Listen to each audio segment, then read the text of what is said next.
Guys দাঁড়াও দাঁড়াও দাঁড়াও, এটা কাকে দেখলাম? প্রবীরদা না? হ্যাঁ গাইস, তোমরা ঠিকই দেখেছো, এটা প্রবীরদাই। তো গাইস প্রবীরদা এসেছিল আমাদের সোনারপুর জিমে আজকে। সোনারপুর যে স্পোর্টিং ক্লাবে যে আমাদের জিম আছে ওইখানে আজকে দাদা এসেছিল, আমি তো জানতামই না। কুন্তলদা আমাকে ফোন করে হঠাৎ বললো যে এরকম প্রবীরদা আসছে আমাদের জিমে। তো গাইস আমি তো খুবই এক্সাইটেড, আর এদিকে প্রবীরদাকে এত সামনে থেকে দেখবো কোনোদিন জীবনে ভাবিনি, যে এটা যেন একটা স্বপ্ন বলে মনে হচ্ছে গাইস। আর আমরা তো খুবই হ্যাপি ছিলাম, আর ক্লাব থেকে কাকুরা এসে দাদাকে সংবর্ধনা দিচ্ছিল।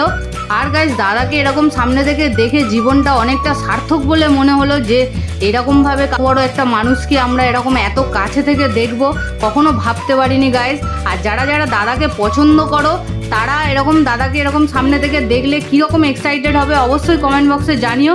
আর এদিকে ক্লাবের কাকুরা তখন ফটো তুলছিল দাদার সাথে, আর সব খেলার ব্যাপার নিয়ে একটু কথা বলছিল। কুন্তলদাও দাদার ব্যাপার নিয়ে কিছু বলছিল।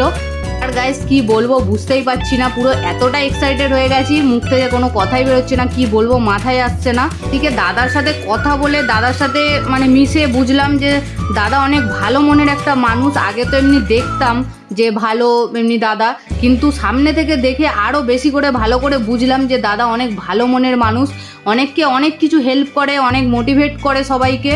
আর দাদা যেহেতু স্ট্রাগল করে উঠেছে তাই অন্যের কষ্টটা বোঝে, যে কতটা স্ট্রাগল করলে মানুষ তারপরে এরকম একটা উপরে উঠতে পারবে। তো সবার কাছেই একটা ইন্সপিরেশন দাদা আমাদের।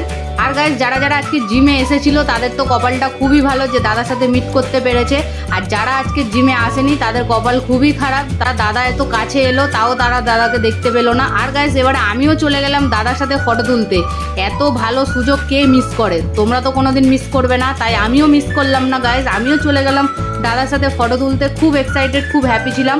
তারপরে দাদা আমাকে এই ফুলটা দিয়ে বললো, নে তুই ভালো ট্রেনিং করেছিস, সেই জন্য আমি তোকে এটা ভালোবেসে দিলাম।